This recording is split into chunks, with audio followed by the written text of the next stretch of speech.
fact, this will be the fourth, and I'll probably package these like 2 discs in each. We've been doing work on December 21st, 2012, highlighting the work and the thoughts and the statements of an amazing scientist from the year 600 AD, Paschal Wotan. And we've gone through a lot of the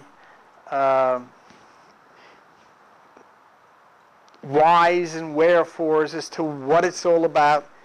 And then we went through what possibly might happen. Then we went through kind of looking at some of the positive things. And I thought at this time around, it might be good for us to think about, what is all this about as far as affecting us personally? I mean, on our everyday life, we have our work, school, our health, food, all kinds of things that we do every day. What does this mean? What impact can the thoughts of this man telling us about what the potential is, what impact could this have on our lives, you see? Because, I mean, for everybody to say, well, it's the Mayan this or the Mayan prophecy, and I don't consider it a Mayan prophecy at all. I consider it a Paschal Wotan prophecy. I don't really see where the culture itself was that advanced, if you start to read about the way they lived and so forth. But, he came out of the midst of that as a brilliant mind with knowledge of astronomy and so forth and so on, way, way far beyond what anybody should have been able to put together in 600 AD. But, of course, couple thousand years before him, there were people like Democritus talking about atoms and electrons, and Zeno talking about quantum, and philosophies of Plato and Aristotle, and all of these people. Who in the world were these people? Who taught them all this stuff? And that's the question. So this is where we are now. We've got a pretty good idea from the messages that we've done together previously, what this was all about, who he was, where the Mayans were, and what he concocted. We learned about the precession of the equinoxes and the solstices and all of that kind of business. And then we learned about the various types of things that science says about this. We've covered the detail, in other words, concerning what this prophecy from Wotan is all about. And in addition, we've covered what may happen. What may happen. And you have to leave that open. You could say, well, like everything else, it may come and go and everything's the same. It's impossible. We were talking a minute ago, nothing is going to be, you got a guy who's probably going to be the president, who's a black guy with the name of Obama. That tells you nothing is going to be anything like it ever was before. And could that, in and of itself, be connected to this? Connected to it because of the change caused to the human brain mind by the electromagnetism that Wotan himself knew, that about the real time as opposed to man-made time. Who knows? But obviously things are going to be different. There are things that people will do that will start to turn the direction that we've been living in to a more positive direction. A direction that will have a more positive impact on nature, the earth. So, in other words, where we are now is we're living deep into the time that Paschal Wotan's prophecy said would culminate. That means finish on December the 21st, 2012 at 11:11. I say it's a.m., they say it's p.m., but I mean, they know. But anyhow, 11:11, that's good enough. December 21st, 2012. Now, he didn't say, hey, all this stuff is going to happen on December the 21st, 2012. No way. What he said was that this is going to culminate. It's going to finish. It's going to be over by December the 21st, 2012. So for today, you know, and as I said, the DVDs are available that you can go back and look and catch up on any of the things that we've done. But for today, let's think about this from a perspective of ourselves as people, our family, our home, our job, our friends. I mean, everything that we treasure as people, everything we hope for, things that we've planned for, things that we're working for ourselves and children and so forth and so on. So, I mean, we have to consider two possibilities. One is life will go on as it is now and nothing will change. I cannot even conceive that that's remotely possible because of the tremendous changes that we have seen over the past 100 years, and then narrowing that down to the past 20 years, 10 years, 5 years. I mean, you know, go back 100 years, and people were, you know, writing with quill pens and sitting in the dark and so forth and so on. And then somebody invented a light bulb, and now the entire concept of life and the way it's lived is not even remotely anything like it was. It was tremendous change. And that's what Wotan said. Wotan anticipated that this was going to happen, that society would sooner or later become industrialized and then be so consumed in the things that they've invented that they would forget their connection and their need to be in harmony with nature. So things going on the way they are now, I don't think that's one we are going to experience. Number two is there will be radical changes in our lives between now and December the 21st, 2012, and they will have a definite impact on all of the things that we were just talking about. A definite impact. Things that we've never experienced before. Things that are going to impact the industrial society that we live in, the religious society that we live in, the traditions that we've held so dear and close to. All of these things to be impacted. So in other words, if what Pakal Wotan prophesied, if that turns out to be totally true, and you know, I don't look at him as a prophet as we have in the Bible. This man is a man of science who built his predictions around the movement of the equinoxes and the alignment of the sun with the core of the Milky Way galaxy, which only happens once every 26,000 years and is going to happen on December the 21st, 2012 at 11:11. You know, nobody's ever seen it. It hasn't happened in 26,000 years.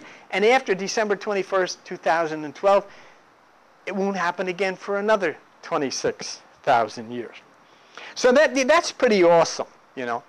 When we consider that we only have 4 years to go, 4 years to actually be part of the life force that Wotan said would experience the great change. And of course, you know, we've all together seen a lot of it happen, and we've all experienced it.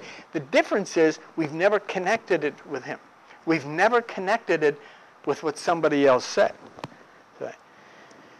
And basically, once again, to understand, what he said was that the human population, us, would evolve into an industrial society. And there would be such an attachment to the material things and to wealth that the need to respect and work in harmony with nature and the animals would be ended. We all know, I mean, we've seen enough about global warming, and we know that nature has been affected by the amount of industrial pollution we put into the atmosphere. I don't think we ever really put the two things together. global warming as a natural cyclic type of thing that happens, very natural. You have global warming and you have global cooling.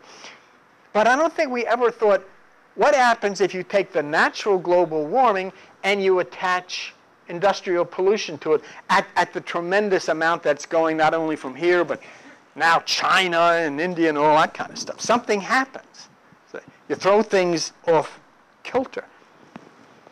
So now we're going to see something here, and we are living through it.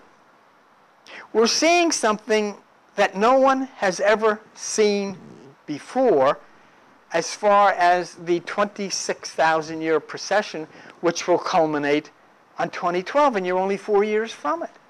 Something is going to happen. And it's going to happen in an electromagnet type of energy force when the sun aligns with the center of the Milky Way galaxy for the first time in 26,000 years. And you're going to be around to see it, be part of it. And in other words, 4 years to go. And you are going to see everything fulfilled right before your eyes. And what's important about knowing that is that you can say, you know, this looks like is this connected to what he was saying? And it must be, you know, the radical change. And I mean, we all feel it. And, you know, even before we got into this about Wotan, everybody would say, you know, you can just sense things are changing. Then things aren't going to be the same the way they were before. And let's go and look at something right now that we're all experiencing. And we probably never paid a bit of attention to it before. But now, science is starting to say, this is bad. And you know, it's happening just a few years before Wotan said will culminate in this great change. And what I'm referring to is the disappearance of the bees. The disappearance of the bees. The disappearing bee phenomenon, that's cute, isn't restricted to the United States. In Europe, countries are experiencing varying degrees of what investigators describe as colony collapse disorder. Countries affected include Germany, Switzerland, Spain, Portugal, Italy, and Greece. However, the most serious losses have occurred in the United States. On the West Coast, keepers have seen bee population losses in the 30 to 60% range. On the East Coast and Texas, it gets as high as 70%.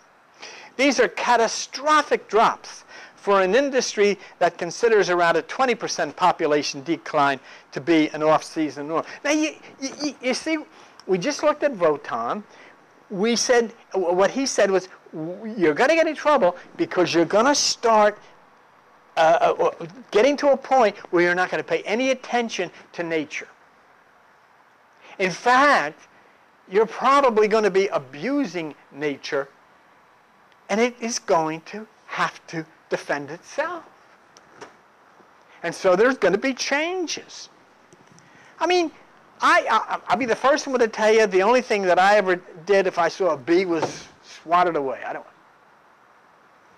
But, you know, what we did in developing our industrialized society is move to a point where we have adversely affected the life cycle and the existence of bee. And here's the point. There's only 4 years to go till 2012. The bees are disappearing, and the words of Albert Einstein would jump right off the page at us. Albert says if the bee disappeared off the surface of the globe, then man would only have 4 years of life left. No more bees, no more pollination, no more plants, no more animals, no more man. And how many years? 4. And they're disappearing, and how many years do we have? 4. So, it's scary. Nature really hasn't experienced this before. Why? What did Paco Wotan say? Have bees, you know, oh yes, they have a floor, but not like this. But what has happened? the disappearing of the bees is not being caused by a natural event. It's being caused by us, just like Wotan said. Look at the headlines. Why are bees dying? Diseases, parasites, pesticides threaten to wreck beekeeping. Colony collapse disorder. Honeybees are disappearing. What does this mean for our food supply? Do you like carrots? Do you like cucumbers, broccoli, onions, pumpkins, squash, apples, blueberries, avocados, almonds, or cherries? These crops, among others, can't grow without honeybees, and mysterious die-off of these hard-working pollinators could put $15 billion worth of U.S. crops at risk, not to mention to put a damper on your diet. And who told you that first? 600 A.D. Basically, that's what he was saying. And as Albert Einstein said, it also involves the food the animals eat, that we in turn eat. And so the entire food line is at risk. Why? Because we turned our back on the needs of nature. It wasn't God. It was, as Pakal Wotan predicted, it was us. Let's look. Disappearing bees threaten the ice cream industry. It's funny, but it's not. Haagen-Dazs, which is owned by General Mills, said bees are actually responsible for 40% of its 60 flavors, such as strawberry, toasted pecan, and banana split. Okay? Bees disappearing, the world may suffer. This is from Penn State. And who was the first one to tell you? Pakal Wotan. You see, this is what is exciting about it. You've read all the Bible stuff about all the prophecies, and people make up stuff, and yet, but this guy said something that you're living through. This guy said this, and Haagen-Dazs is agreeing with him.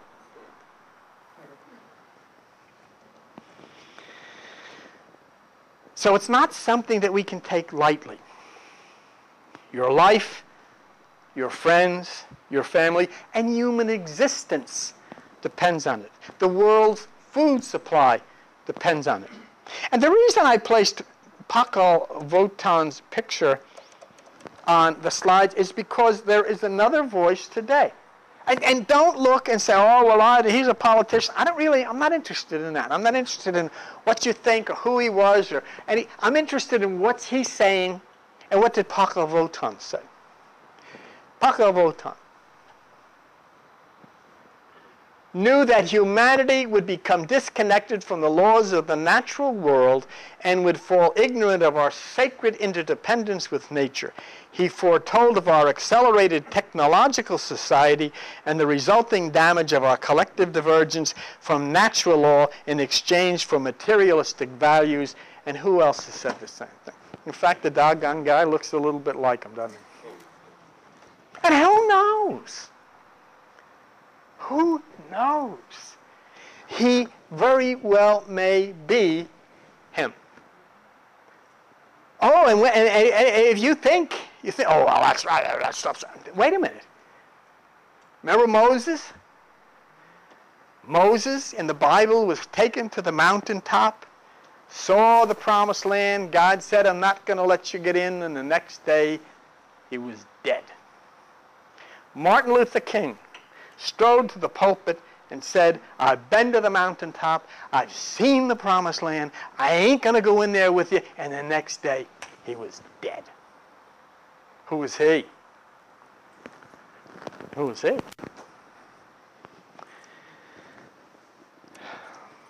And I feel they are connected. And I'm sure that Al is having the same problems getting people to pay attention as Pakal. Because Al's only, he's talking about it's only 4 years to go. Pakal told us we had 2,000 years to go. Now, I'm going to show you something interesting. And it's funny. Because the guy saying it is funny, and sometimes it helps us to absorb stuff when it's, when it's said with a kind of a comedic or comedy type of routine. I'm going to have you look at a statement by Bill Maher. And it gets a little bit off color, but so what? I mean, yeah. I've never told you that I was a saint. Or maybe I did. No. Okay, Bill Maher. Here's the quote from Albert Einstein. This is Bill Maher. If the bee disappeared off the surface of the globe, then man would only have 4 years of life left. No more bees, no more pollination, no more plants, no more animals, no more man. Well, guess what? The bees are disappearing in massive numbers all around the world. And if you think I'm being alarmist and that, oh, they'll figure out some way to pollinate the plants, no, they've tried. For a lot of what we eat, only bees work, and they're not working. They're going away. It's called colony collapse disaster. When the hive's inhabitants suddenly disappear, and all that's left are a few queens and some immature workers, like when a party winds down at Elton John's house.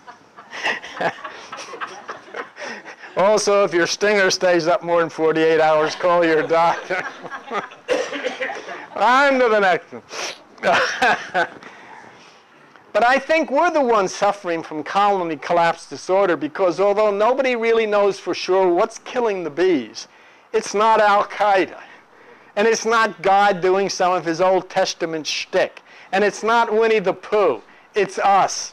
It could be from pesticides or genetically modified food or global warming or the high fructose corn syrup we started to feed them. Recently it was discovered that bees won't fly near cell phones. The electromagnetic signals they emit might screw up the bees' navigation system, knocking them out of the sky. So thanks, guy in line at Starbucks, you just killed us. It's nature's way of saying, and this is true, but listen to this. It's nature's way of saying, can you hear me now? Go to the next one. Last week I asked, if it solved global warming, would you give up the TV remote and go back to carting your fat ass over to the television set every time you wanted to change the channel? If that was the case in America, I think Americans would watch one channel forever. If it comes down to the cell phone versus the bee, will we choose to literally blather ourselves to death? Will we continue to tell ourselves that we don't have to solve environmental problems? We can just adapt, build seawalls instead of stopping the ice caps from melting. Don't save the creatures of the earth and oceans. Just learn to eat the slime and jellyfish that nothing can kill, like Chinese restaurants are already doing. Next one. Maybe you don't need to talk on your cell phone all the time, and maybe you don't need a bag when you buy a keychain. Americans throw out 100 billion plastic bags a year, and they all take 1,000 years to decompose. Your children's children's children's children will never know you, but they'll know you once bought batteries at the 99-cent store, because the bag will still be caught in the tree. Except there won't be trees. Sunday is Earth Day. Please educate someone about the birds and the bees, because without bees, humans become the canary in the coal mine, and we make bad canaries because we're already such sheep. I mean, it comes through. Or maybe Pakhal Votan didn't talk like that. I'm sure he didn't. But Bill Maher does, and the point is made, you see. But isn't it exciting to you that Votan zeroed in on this day of December 21st, 2012. Now keep in mind something. He didn't say December 21st, 2012. He put it down in elements or figures that scientists have broken down and say, yes, it comes out to December 21st, 2012 at 11:11, because there is no such thing as December the 21st, 2012. It doesn't exist. We made it up.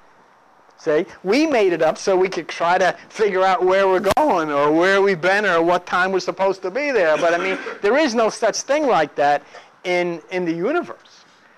In other words, all that we know is there is a time when the sun is going to line up electromagnetically with the center of the Milky Way galaxy where we live, and the electromagnetism is going to change. Now, as we lead up to that, it's going to start affecting more and more and more minds. But you know what? There's some good news. Because some people have started to do something, and that's good. That's real good. Watch. Germany bans chemicals linked to honeybee devastation. Germany has banned a family of pesticides that are blamed for the deaths of millions of honeybees. The German Federal Office of Consumer Protection and Food Safety has suspended the registration for 8 pesticide seed treatment products used in rapeseed oil. It's a real bee emergency, said Manfred Herderer, president of the German profession. So 50 to 60% of the bees have died on average, and some beekeepers have lost all of their hive. So there is somebody doing something about it other than saying, oh, well, you know, these things, it's all politicians and it's going to hurt our economy. The human race now is beginning to notice. And that's the part of the Wotan prophecy that is so exciting. Things are definitely going to change. And they're going to change tremendously because people are just going to start thinking differently. You know? And it's like nature just shoves you down as far as you can get until you say, my God, this isn't the way we should live. And you start to climb up and you start to go into a new direction. See? So if we're prepared to change our ways like this, and it may even include cell phones. Can you imagine that? Can you imagine that? No cell phones. What would we ever do, Albert? My God. You see? I don't know how I ever lived. You know, I didn't have any, when I was a kid, I didn't have any cell phones. You didn't have a television? Didn't have a television. You know? Didn't have a television. We had, and when we got our first telephone, I picked it up and there was always people on there. And I said, will you get off of there? And it was on a party line. You know? Didn't have any. But you know what we did have? Do you know what we did have? Almost 70 years. We had electric trucks. Dugan Brothers Bakery had a fleet of 100 electric trucks, and they would drive all over Newark all day long delivering stuff. And you sit there and let people say, this is a new technology. No, it isn't. Dugan's electric trucks got in the way of the oil technology, and they went out of business. So there's another thing now that is totally new and threatens all of us once again. And it goes back to our raping the earth's treasures with no regard for anything but profit. With just 4 years to go, what will we do with this? Squawk Box Guest warns of $12 to $15 a gallon gas.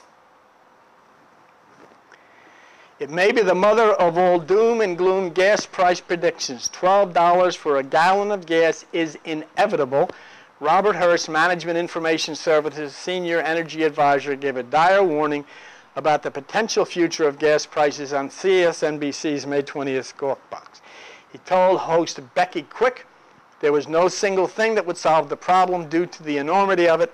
The prices that we're paying at the pump today, one day are going to be the good old days, because others who watch this very closely forecast that we're going to be hitting $12 to $15 per gallon.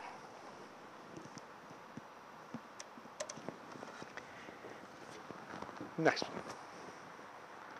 And then after that, when world oil production goes into decline, we're going to talk about rationing. In other words, not only are we going to be paying high prices and have considerable economic problems, but in addition to that, we're not going to be able to get the fuel when we want it. Hosch told the Business and Media Institute that $12.15 a gallon wasn't his prediction, but that he was citing Charles Maxwell, described as the Dean of Oil Analysts and the Senior Energy Analyst at Weeden and Company. Still, Hirsch admitted that the high price was inevitable in his view. They're saying on television today that they expected to go over the $4.15 mark before the end of the month. Do you realize that if you have a 20-gallon tank and you pulled in like the good old days and said fill her up, it would cost you $300?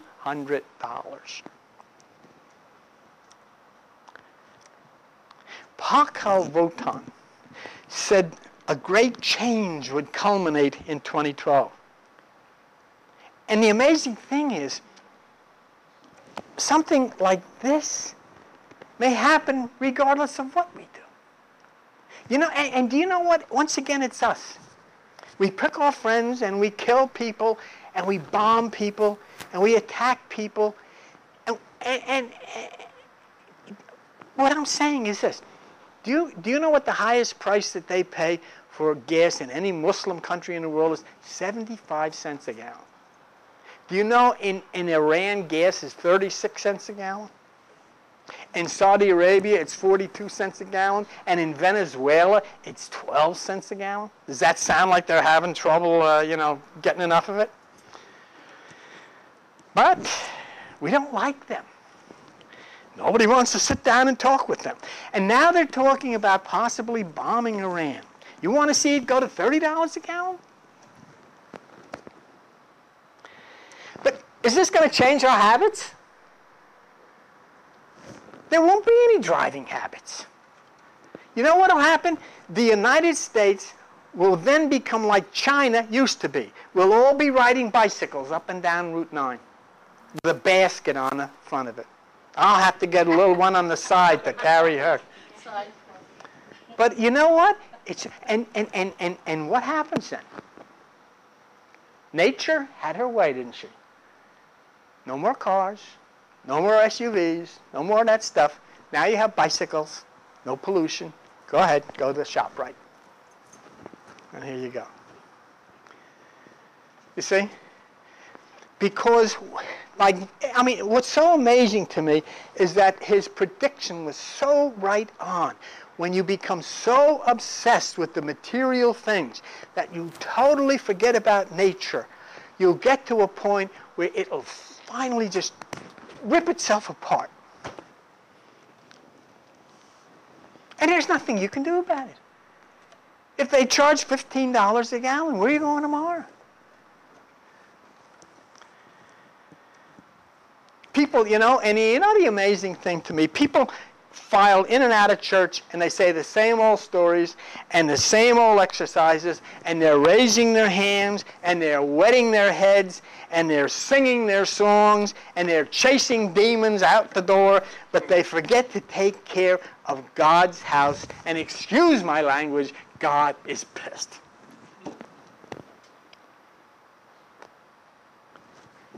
Let me tell you something. If you're in a Christian church, you're concerned about gays, you better get concerned about bees. We did it, folks, just like Pakhal Votan said. And now I turn to the seventh angel of the book of Revelation, Eta Carina. Eta Carina is a massive nebula, I guess it is.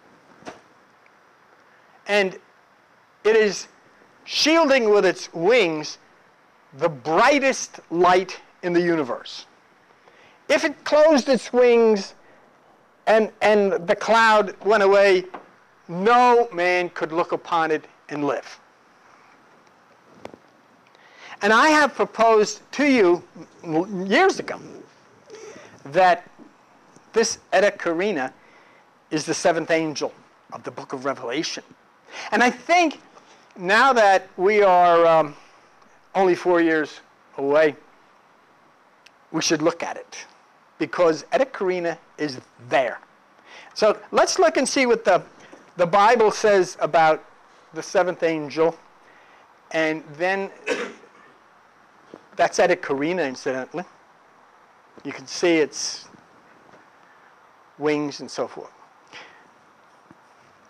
Revelation 10:7, in the days of the voice of the seventh angel, when he shall begin to sound, the mystery of God should be finished, as he has declared to his servants the prophets. Now, the point is, all right, well, you got something up in the sky and so forth, and you're up there saying this is the seventh angel, and you sound like Jimmy Swaggart or something. Why should we pay attention to this? Let's see what else it says. Revelation 11:15, and the seventh angel sounded, and there were great voices in heaven saying, the kingdoms of this world are become the kingdoms of our Lord and of his Christ, and he shall reign forever and ever. In other words, it doesn't say that the earth is going to blow up. It doesn't say it's the end of the world. It says there's a change.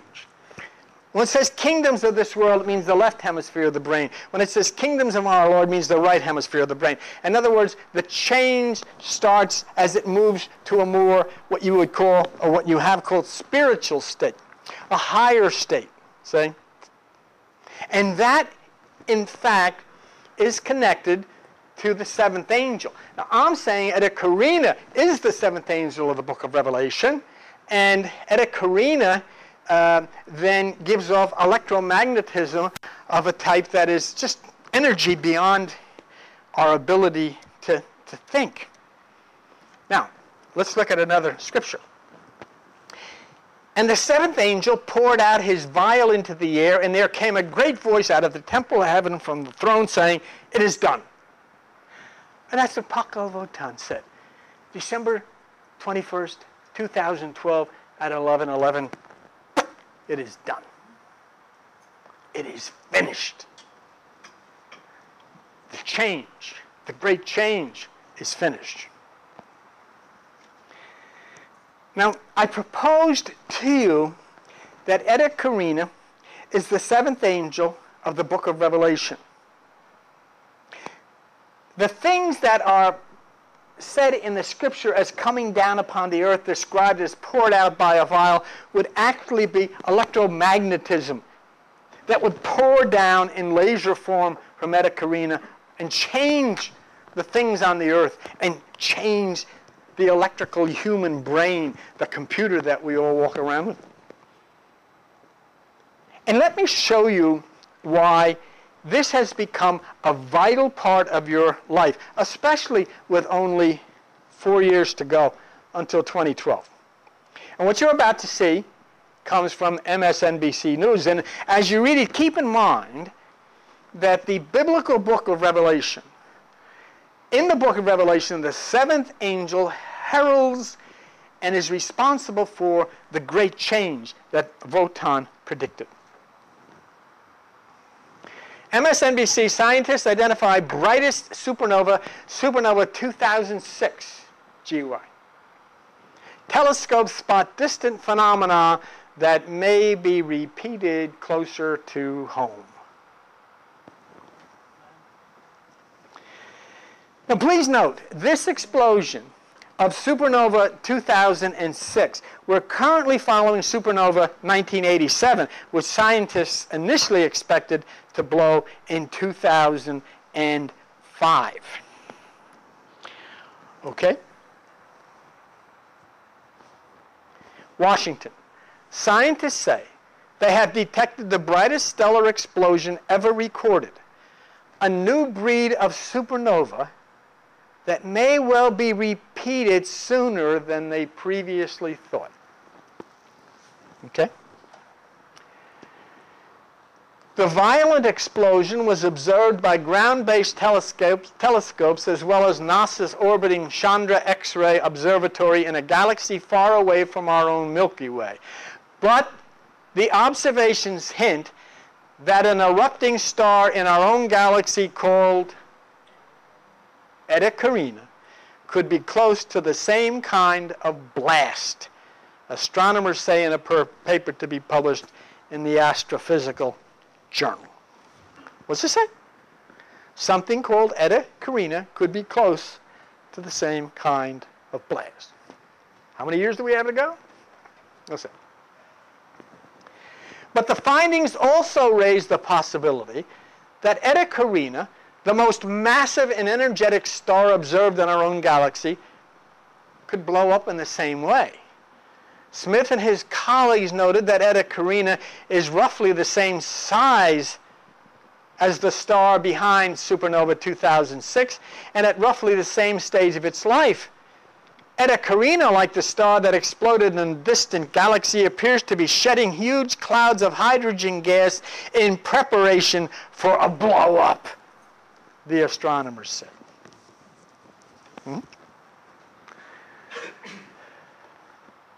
For all its similarities, Eta Carina is markedly different from supernova 2006 in that it's much closer. Eta Carina is only 7,500 light years from Earth, or about 45 quadrillion miles away, which may sound like a long way in earthly terms, but isn't all that distant for a cosmic supernova. Okay. If Eta Carina were to blow up like supernova 2006, we'd definitely notice it, said David Pooley, the Berkeley astronomer who was in charge of Chandra's observations. It would be so bright that you could see it during the day, and you could even read a book by its light at night. And you're walking around with this little electrical computer on your head, listening to religious people say to you, oh, it doesn't. That stars have no effect. This is the spirit.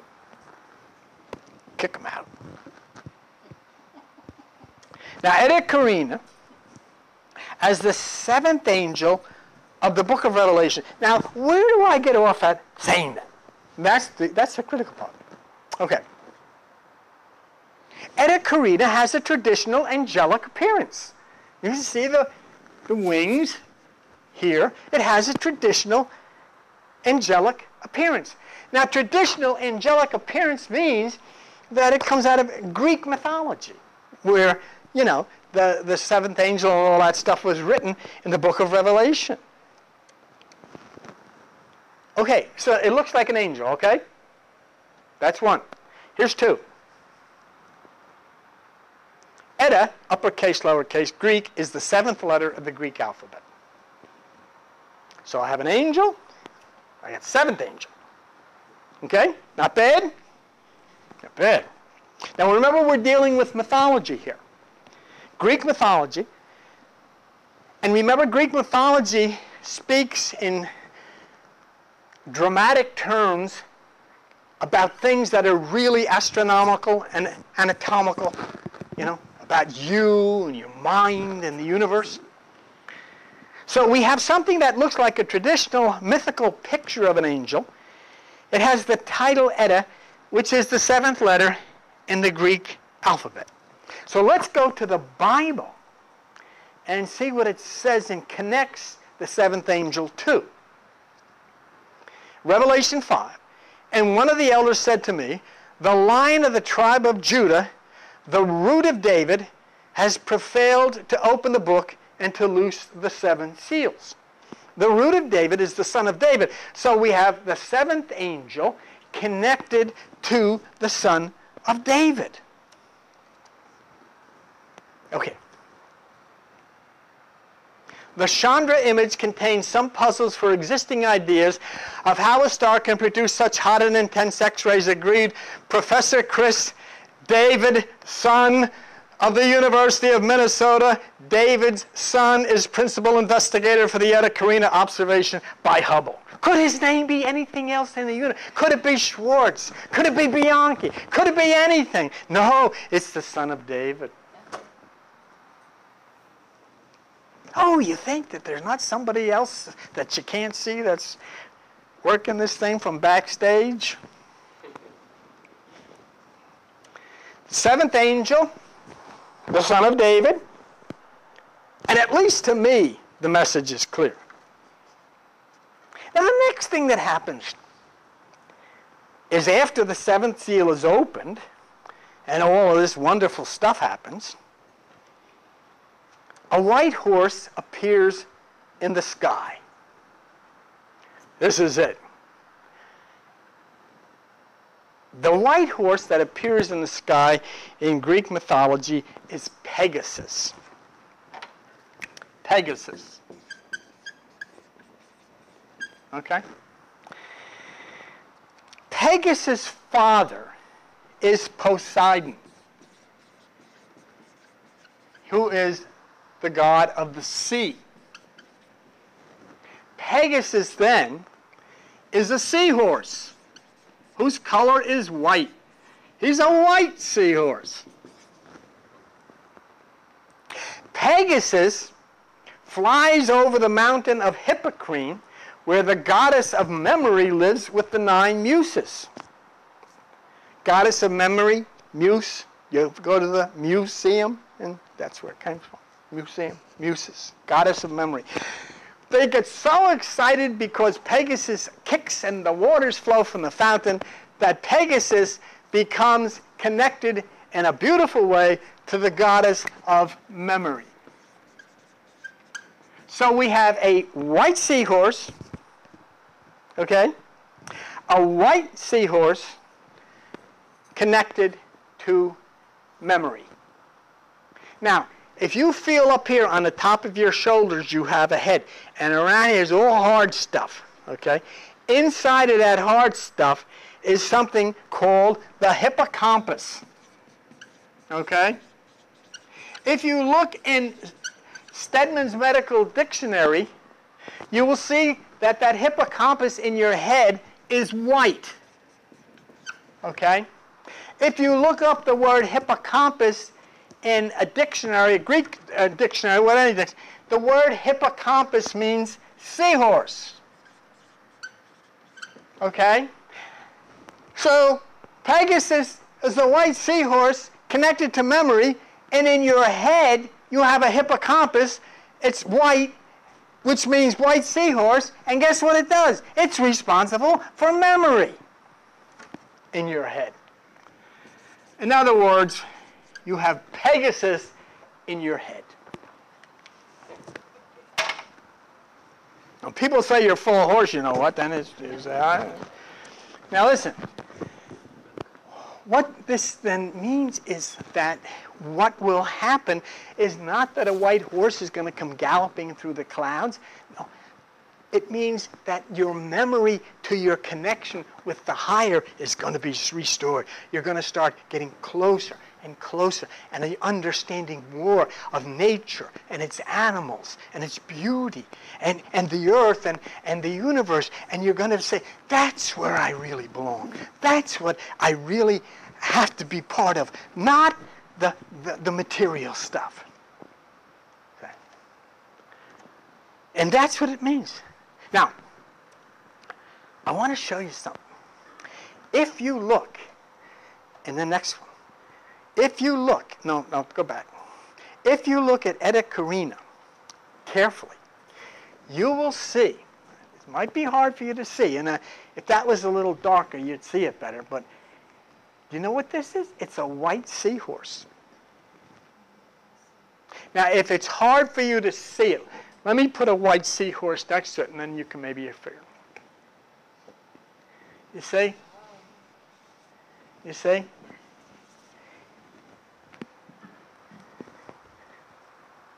There's a white seahorse. There's Pegasus. There's restoration of memory. There's the seventh angel with angelic wings. There's the seventh angel with the name, the number 7, Edda. There's the seventh angel connected to the Son of David and the project under the control of a guy whose name is David, the Son of David. That's good enough for me. I don't care if you don't believe. It's good enough for me. This is the time of great change to a more positive earth. You see, you don't look at what's coming. Sure, the explosion and all of that stuff. But all of that stuff will be to totally change the electromagnetic operations of the brain so we start thinking in higher ways. And we get back into this harmony with nature. You're not going to lose all the nice things, but you're going to work at them in a harmony. You're going to find out, like around here, everybody likes to go to Home Depot. There's one in Manahawkin. There's one in Toms River. You know what you're going to say in the future? We don't need another one here because we don't have to take the trees down, and we don't have to put more concrete down, and we don't have to make more blacktop down. See? I can afford $15 a gallon to drive up to. No, that'll all be changed, you see, because it won't cost that much for gas. Why? Because people will be more friendly to one another. Huh? They won't be threatening to bomb one. I mean, I cannot get through my head. They don't realize that if they go and they make this attack on Iran, oh, you'll kill millions of people. Oh, you'll just rain destruction on the country. Oh, you'll do all of these things, but you're going to have gas fly up to $30 a gallon and totally destroy you. There's another point to Etta Carina that I wanted to share with you. And the culmination of the new age of 2012. And we'll just about be wrapping up here. This is why I know we're heading for a time of great healing and not destruction, not Armageddon in the sand where people killed with missiles and bombs and all that. No. You know what that is? That battle of Armageddon is a battle between the forces of the left side and the forces on the right side. If you ever get a chance, and you'd enjoy it, read the Bhagavad Gita of Krishna. It's all about Arjuna and Krishna standing in the center where the pineal is, overlooking the battlefield. On the right side are the sons of Pandu, the spiritual guys. On the left side are the sons of the blind king. And the discussion between Arjuna and Krishna is about Arjuna saying, I don't want to fight. I'm killing in other words, I'm killing myself. And Krishna tries to get him to understand, you've got to fight. You've got to fight because you've got to destroy those things which are trying to destroy that which is good. And how do you fight that battle? You come into meditation, you shut down the thoughts of the blind king, and you bask in the thoughts of the sons of Pandu, which is the sons of God. But here's where Etta Carina comes in to that, and why, after looking at all this stuff with you about Etta Carina and so forth, and what the scientists said and so forth and so on. In the ancient myth, I don't know, many of you might have seen the movie or read the book about Jason and the Argonauts. Jason sailed a ship called the Argo. And the keel of that ship spoke. The keel of that ship, Argo, would talk and tell them things. And so he rowed the ship Argo with the Argonauts, and they went and they got the golden fleece. And when they took the golden fleece, whoever they touched it to was healed. That's pretty neat. The word Carina means the keel of the ship. Let me show you. Carina is actually part of a larger, no longer recognized constellation, the ship Argo. It remains as the keel of the ship. Argo was the ship that Jason and the Argonauts sailed in when journeying after the golden fleece. You know, there's another beautiful thing. I didn't bring it today, but there's another beautiful thing in that same nebula. It's called Vela. And in the Bible, God says, when you see my bow in the cloud, that will tell you that my commitment to you is being fulfilled. And Vela is the sail of the ship Argo. All of these things herald a new time of love, peace, and healing. The seventh angel, or Etta Carina, is not something that's easily understood.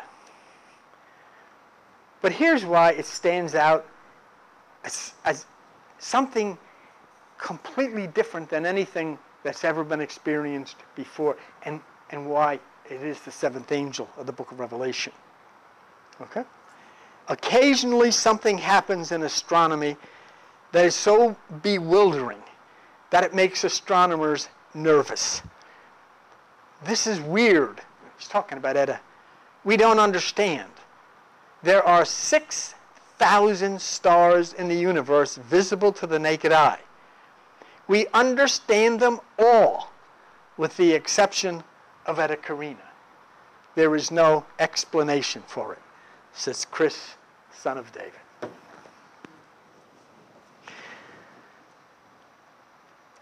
I want to wrap it up now by looking at a very detailed discussion. Well, you're going to look at one little paragraph of Eta Carina by Chris Davidson from the University of Minnesota. It's a short paragraph, and I'll be over in a second. Eta Carina, Chris Davidson, University of Minnesota. Abstract. The very massive star, Eta Carina, presents a number of significant, well-defined, disconcertingly basic unsolved problems in astrophysics. Well, that's over my head, your head, and everybody else's head. I'm not worried about that. I want to show you, and I went down and took about the fourth paragraph. So I want to show you something, to me, very interesting. A 5.5-year cycle. Long ago, astronomers noticed occasional spectroscopic events in Eta Carina. In 1996, Daminelli noticed the spectroscopic events occur faithfully with a period of 5.5 years. His specific and well-founded prediction was that such an event would occur near the end of 1997. Though disbelieved by the Telescope Allocation Committee, he was dramatically vindicated when the spectrum changed and the X-ray flux crashed in late November 1997. What's interesting for me about that is if you take 1997 and apply 5 years to it, you come to 2002. And if you apply another 5 years to it, you come to 2007. And now, if you apply another 5 years to it, you come to 2012. And 2012, it's going to happen again when the sun is lined up with the center of the galaxy that we live in for the first time in 26,000 years.